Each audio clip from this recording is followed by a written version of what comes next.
Hi guys, I'm so excited to be creating with you today. Today in this video, I am going to just be showing you the basics of how you can cover the wood circle with paper. It's super easy. So I'm just going to show you those basic steps. Now these are reversible, so what I recommend if you are covering it with paper, I would do it on the smooth side versus the side with the laser shiplap here. This way, if you want to create something on this side, I actually have one in the works over here. Then you can create one, and then if you want, you could turn it over and do something else, which I plan to do on this one. Lots of fun projects in the works. So for this one though, I wanted to go along with my snap frame that I created. So I thought, you know what, I want to kind of get that same feel. So I just went and got a black and white gingham here, and we're going to cover this circle up. Now what I've noticed is really helpful is to just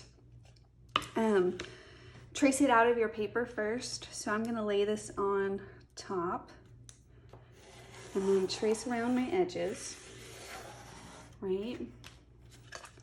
We're going to cut that out. Pretty simple. And of course, like always, I like to detach my paper. Sometimes we're tempted to cut out the details, but I find that it is just less, you run into less obstacles when you just quickly trim that out of your big paper and then cut out the little details. So you're not wrestling basically with that big sheet of paper. Just the components that you need. Now I am gonna blend these together. I mean, you wanna try for the most part to stay pretty close to that pencil line, but I am gonna blend it together with ink and stuff even on our wood elements, okay?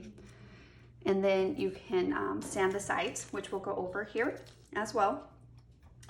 Now, you can use, if you have a favorite type of glue, that's fine. I'm using Mod Podge today, and we're just going to add some Mod Podge, again, to the smooth side if you want to cover a piece with paper.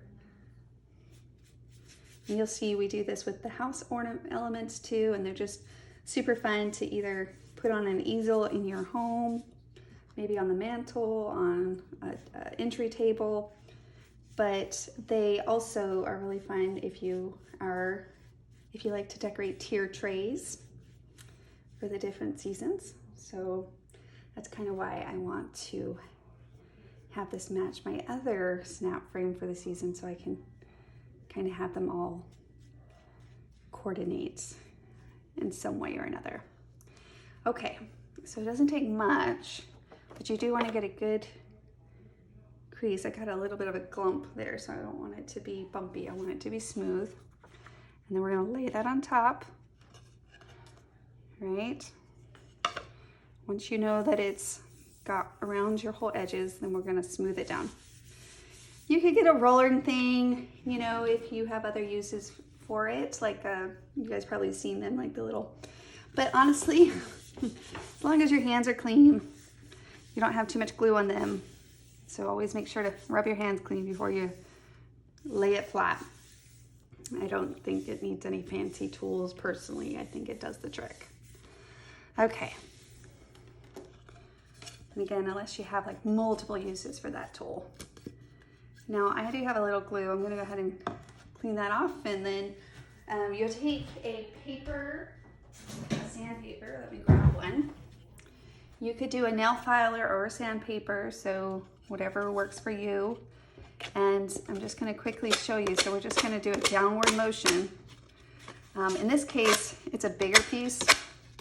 That's why I grabbed my sandpaper, because I think it will get it done quicker. And you see how it's kind of pulling that off? And because we kind of cut it to exact size-ish, it's just making it, well, really fit right into exactness here, so it doesn't have any hangovers. It's probably killing those. It's like a chalkboard, right? You're like, ah! Well, I won't do the whole thing, but hopefully that gives you a glimpse at kind of that look. Here, let me just clean up those edges just a little. Bear with me. Okay, so you can see here, those aren't right. These really sit nicely. See how that, here, let me make sure I can see that. See how that side has a nice tight fit on those edges. And then over here, where we haven't quite sanded yet, it's just a different look. So there's that. And then there's this tighter fill. I'm going to personally also add a little ink. This is a personal preference. So once I have it sanded, I'm just gonna take my ink and dauber at that point and do a basic ink around that to give it even that more finished look. And that's what I love about it, is that it's almost like you take a handmade thing and you give it that finished, you know, quality feel to the project. So as long as you have, you know, 5 minutes, I think it's worth that next step. But again, I wouldn't say necessary, but overall, those are the steps that I do. I just simply trace it out. I'm not gonna do that whole thing. I can only imagine for those.